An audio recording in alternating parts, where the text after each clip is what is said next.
जय श्री कृष्ण, राधे राधे, जय श्री महाकाल। आप सभी का दिन मंगलमय हो। और आप मुझे पहचान तो गए होंगे, मैं पंडित गोविंद शास्त्री जोशाचार्य, जन्म कुंडली विशेषज्ञ, भोपाल मध्य प्रदेश से। और आज बताने जा रहा हूं कि स्त्री के मोह के कारण है, अगर स्त्री से ज़्यादा स्नेह, ज़्यादा प्यार, ज़्यादा दुलार, ज़्यादा संसार के भोग विषय वासना में रत होकर जो पुरुष स्त्री के वशीभूत हो जाते हैं, बगैर स्त्री के रह नहीं सकते, उनकी कमजोरी है और वो जो कहती है वो करते हैं। अच्छा बोले तो, बुरा बोले तो, जैसा बोले, स्त्री के वशीभूत जो पुरुष होते हैं, मैं उनको नपुंसक समझता हूं। किस बात का पुरुषार्थ तुम्हारा, किस बात का? स्त्री के वशीभूत नहीं होना। कहां तक होना? एक सीमा तक। जितना पति और पत्नी के बीच में अंडरस्टैंडिंग होती है, प्रेम होता है, उसकी सुख सुविधाओं का ध्यान रखो, समय से वस्त्र आभूषण ला के दो, बस यहां तक का अटैचमेंट ठीक है। संतान उत्पत्ति के लिए स्त्री का होना जरूरी है संसार में, यहां तक भी ठीक है। लेकिन इससे आगे अगर स्त्री कहती है कि माता पिता से अलग हो जाओ, वो दुष्ट है, दुराचारणी है, कलंकनी है। वो मंथरा की तरह आई है, सूर्पणखा की तरह उसने प्रवेश किया है आपके जीवन में, बर्बाद कर देगी आपकी खानदान को, आपके परिवार को। ध्यान रखना, ये कुलक्षण स्त्री के लक्षण हैं। जो ये कह दे कि भाई से अलग हो जाओ, जो ये कह दे कि माता से पिता से अलग हो जाओ, माता पिता को वृद्धाश्रम छोड़ दो, वो भारत की स्त्री नहीं हो सकती। हमारे भारत के संस्कार और संस्कृति नहीं कहती कि कोई पुत्र स्त्री के वशीभूत होकर माता पिता पर अत्याचार करे, अनाचार करे और उनको वृद्धाश्रम भेज दे। अगर ऐसा कोई पुत्र करता है, अपनी पत्नी के कहने पर अपने माता पिता भाई बहनों से रिश्ता खत्म करता है, तो वो स्त्री आपके जीवन को नष्ट करने के लिए आई है। वो आपके जीवन को नरक बना देगी, परिवार को नरक बना देगी, बच्चों को कुसंस्कार डालेगी। वो कुलक्षणी है, कलंकनी है। सब कुछ बर्बाद कर देगी, धन बर्बाद कर देगी, धर्म बर्बाद कर देगी, धर्म से भ्रष्ट कर देगी। क्योंकि ना तो उसके माता पिता ने ऐसे संस्कार दिए होंगे कि ऐसा करना, लेकिन कुछ माताएं जरूर अपनी बेटी के कान भरती रहती हैं मोबाइल पर, आधा एक घंटे बात करके, क्या हुआ, क्या बनाया, क्या खाया, सास ने क्या बोला, ससुर ने क्या बोला। अगर ऐसी क्लास आपकी मायके से चल रही है तो आप समझना कि आपको कुसंस्कार की बूटी पिलाई जा रही है। समझ जाना है। ऐसी माता पिता को आप बोलो कि मम्मी आप क्या संस्कार दे रही हो, मेरा घर परिवार भरा पूरा है, मेरे देवर देवरानी अच्छे हैं, जेठ जेठानी अच्छे हैं, मेरे सास ससुर अच्छे हैं। माँ, आज के बाद इस प्रकार की बात वार्तालाप मत करना, आप मुझे भड़काओ मत। एक बार बोल दो, बस दोबारा माँ फोन नहीं करेगी जीवन में, ध्यान रखना। लेकिन आजकल की जो आधुनिक बेटियां हैं, जिनको नशा है संसार की वासना का, विषय का, भोगों का, छोटे कपड़े पहनने का, मॉल में जाने का, हुक्का लाउंज में जाने का, सिगरेट पीने का, मांस मदिरा का भक्षण करने पर पुरुष गमन करने वाली कलंकनीय स्त्रियां आपके परिवार में विष का बीज बोने आती हैं। ऐसी सूर्पणखाओं से सावधान हो जाओ, बच के रहो इनसे। अगर लक्षण आपको 1 महीने के अंदर आपको समझ में आता है, महीना 15 दिन के अंदर, कि ये आपको पट्टी पढ़ा रही है, आपकी माँ की बुराई कर रही है, आपके पिता की बुराई कर रही है, आपकी बहन की बुराई कर रही है, आपके भाई की बुराई कर रही है, तो पहली विदाई में ही हाथ जोड़ लो और अपनी सासू माँ से बोल दो, आपने जो संस्कार दिए हैं वो संस्कार हमें स्वीकार नहीं है। हम अपने माता पिता को नहीं छोड़ सकते। आप अपनी बेटी को ले जाओ और वो नहीं ले जाते तो आप छोड़ के आ जाओ और उसके बाद आप डिवोर्स का केस लगा दो, तलाक लगा दो और कारण लिखो, साफ लिखो, उसमें मजिस्ट्रेट आपकी बात सुनेगा। आप कारण लिखो कि ये जिस दिन से आई है इसने हमें पट्टी पढ़ा पढ़ा के माता पिता के प्रति वर्गला रही है, मेरे परिवार को छुड़ा रही है, मेरे भाई बहन को छुड़ा रही है, मेरी खुशहाल जिंदगी में आग लगा रही है। और कारण लिख करके अपने वकील के माध्यम से कोर्ट में लगा दो, तलाक दे दो ऐसी कलंकनी औरत को। ज़रूरत नहीं है आपको, आपकी खानदान आपके परिवार को नष्ट कर देगी। ध्यान रखना, ऐसी स्त्रियों से सभी लोग सावधान हो जाएं जो अपने पति को भड़काती है, माता पिता के विरुद्ध, भाई बहन के विरुद्ध, जो कलंक नहीं है। सुबह 8 बजे सो के उठती है, देर रात तक वीडियो पर चैटिंग करने वाली, छत पे जाके अलग से बात करने वाली, वीडियो बनाने वाली, गंदी रीलें बनाने वाली, अश्लील ठुमके लगाने वाली ऐसी स्त्रियों को समाज से बाहर करो, परिवार से बाहर करो। ये हमारे संस्कार नहीं कहते। और मैं तो भारत की समस्त बेटियों से कहूँगा, आप किसी भी जाति, किसी भी वर्ण की क्यों ना हो, ये गंदी रीलें बनाना बंद कर दो। मान जाओ मेरी बात, इससे समाज कलंकित हो रहा है, परिवार कलंकित हो रहा है, हमारा हिंदू धर्म कलंकित हो रहा है। आप क्या दिखाना चाहते हो? क्या दिखाना चाहते हो? समाज को क्या परोस रहे हैं आप? नंगा नाच करके, कम वस्त्र पहन करके क्या संदेश जाएगा? आप क्या समझ रहे हैं? आपकी तारीफ होगी? तारीफ नहीं होगी, थूकते हैं आपके ऊपर लोग। किसकी बेटी है ये?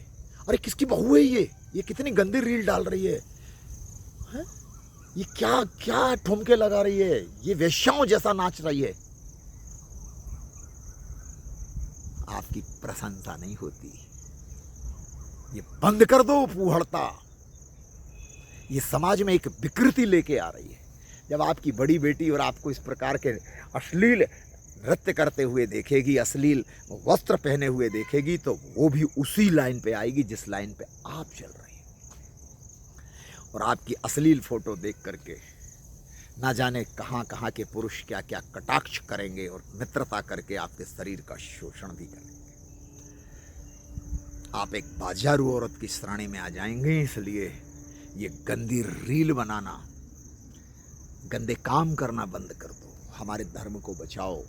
भारत की बहनों आगे आओ, हमारे धर्म को बचाओ। बहुत परिहास हो गया, बहुत क्षति हो चुकी है अभी तक। और सोशल मीडिया को तो खोलते, मोबाइल खोलोगे और नाना प्रकार के और गंदे गंदे कमेंट्स, ना जाने कौन कौन सी चीज़ें बोल रहे हैं, कुछ भी बोल रहे हैं। अश्लील शब्दों का स्त्रियां प्रयोग कर रही हैं, अश्लील चित्र दिखाए जा रहे हैं। कहाँ सुरक्षित हैं हम? तो स्त्री के वशीभूत मत होना। अगर माता पिता की सेवा करना चाहते हो, अच्छे संस्कार अपने पुत्र में, अपनी संतान में डालना चाहते हो, तो पुरुष भाइयों से निवेदन है मेरा, नौजवानों से निवेदन है मेरा, पुरुष वर्ग से निवेदन है कि अगर आपकी स्त्री छत पर जाकर के ठुमके लगा रही तो एक झापड़ मारो कान पर खींच के। क्या तमाशा है, चल नीचे। अगर आपके घर में आपकी अनुपस्थिति में इस प्रकार की कोई गंदी रील अपलोड करती है और आप ऑफिस से लौट करके आते हैं, उसी समय उस रील को उसकी माँ के पास भेजो और बोलो कि आपकी बेटी ये नंगा नाच नाच रही है, मुझे बर्दाश्त नहीं है। आप ले जाओ उसको, बंद हो जाएगा। 8 दिन में ये सब काम बंद हो जाएंगे। ये जितना नंगे नाच, ठुमके लगाना, अश्लील शब्दावली का प्रयोग, ये सब कुछ बंद हो जाएगा। पुरुष को सख्त होना पड़ेगा, भाइयों को सख्त होना पड़ेगा। तो बहन की मजाल नहीं कि गंदी रील बना दे। बाप को सख्त होना पड़ेगा, बेटी की मजाल नहीं कि कोई अश्लील कपड़े पहन करके बाजार चली जाए। माँ को सख्त होना पड़ेगा, समाज को सख्त होना पड़ेगा, परिवार को सख्त होना पड़ेगा, कानून को और सख्ती दिखाना पड़ेगी। कानून कोई बहुत सारे कानून अभी परिवर्तन हुए हैं और एक कानून भारत सरकार से भी निवेदन करूंगा कि ऐसा बनाओ कि इस प्रकार की गंदी रीलें, गंदी स्टोरी, गंदे वीडियोस डालने वाली महिलाओं के लिए 10 साल की सज़ा, कम से कम 10 साल की सज़ा और 5 लाख का जुर्माना और समाज से बहिष्कार। एक कानून बना दो, भारत का संस्कार सुधर जाएगा, भारत की संस्कृति सुधर जाएगी, हम धर्म के मार्ग पर फिर से आगे निकल चलेंगे। जय जयकार होगी। हम राम के देश में रहते, हम कृष्ण के देश में रहते, हाँ, हम बाबा भोलेनाथ के देश में रहते हैं, वृषभान दुलारी के देश में रहते हैं। इन पापियों को बाहर करो, कुल कलंकनियों को बाहर करो, जल्दी से जल्दी निकालो। समय बहुत खराब चल रहा है। आपके घर में कोई भी क्रियाकलाप इस प्रकार का देखते हो, आप तत्काल पुलिस को हवाले करो, तत्काल उसके माँ बाप के हवाले करके विदा कर दो। ऐसी स्त्रियां आपको कलंकित करने के लिए आई हैं, आपके परिवार को कलंकित करने आई हैं, आपकी जान की प्यासी हैं, आपको मार डालेंगे, आपके माता पिता को मार सकती हैं, अपनी विषय वासना की किसी भी हद तक जा सकती हैं। ये इनसे सावधान हो जाओ आप। आज के लिए इतना ही। और अगर ये संदेश मेरा किसी को गलत लगा हो तो मुझे कमेंट बॉक्स में जरूर बताइएगा। मैंने कुछ भी गलत नहीं बोला, जो देख रहा हूं वो बोल रहा हूं। और भाई लोगों को सावधान कर रहा हूं कि स्त्रियों के वशीभूत मत होना मेरे भाई।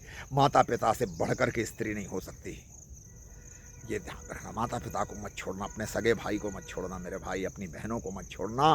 मैं हाथ जोड़ करके करवध्य प्रार्थना करता हूं, हिंदू धर्म को बचा लो। आगे आओ आप लोग, स्त्रियों के वशीभूत नहीं होना। जो संस्कारवान स्त्रियां हैं उनको मैं प्रणाम करता हूं, वो मेरी बहन है। जो सास ससुर की सेवा कर रही हैं उनको प्रणाम करता हूं। जो अपनी नंदों की सेवा कर रही हैं, देवरानी जेठानी की सेवा कर रही हैं, मैं उनको प्रणाम करता हूं। जो सूर्योदय के पहले उठती हैं, भगवान को, सूर्य भगवान को अर्घ्य देती हैं, भोले बाबा के मंदिर में जल का लोटा लेके दौड़ती हैं, मैं उनको प्रणाम करता हूँ। जो शालीनता के वस्त्र धारण करती हैं, अपने शरीर को ढक के रखती हैं, मर्यादित रहती हैं, मैं उनको प्रणाम करता हूँ। जो बगैर माता पिता के, बगैर पति की अनुमति के घूमने स्वच्छंद वातावरण में नहीं जाती, मैं उनको प्रणाम करता हूँ।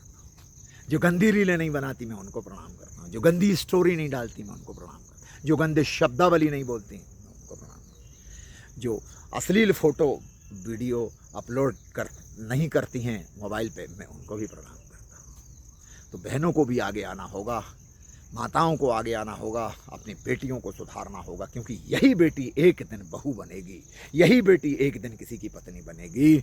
और फिर अगर यही तमाशा चलता रहा तो सब कुछ बर्बाद हो जाए। सरकार कहाँ कहाँ खड़ी होगी, पुलिस कहाँ कहाँ खड़ी होगी, बोलो।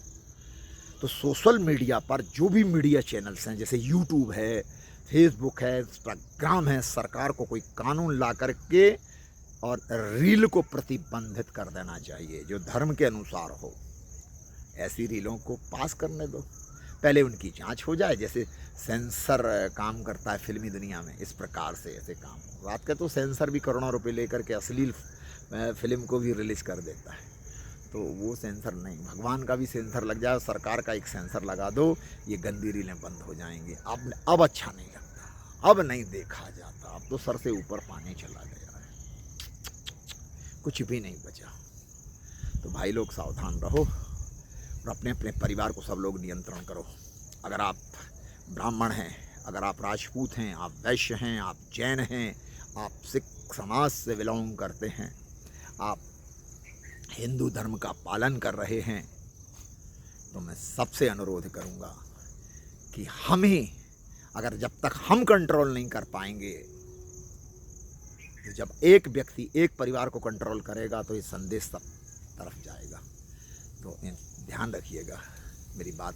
अगर कहीं किसी को भी जरा सी भी बुरी लगी हो तो मैं क्षमा चाहता हूँ, लेकिन है तो कड़वा सच, इस सच से आप मुंह नहीं मोड़ सकते। आज के लिए इतना ही। जय श्री कृष्ण, राधे राधे।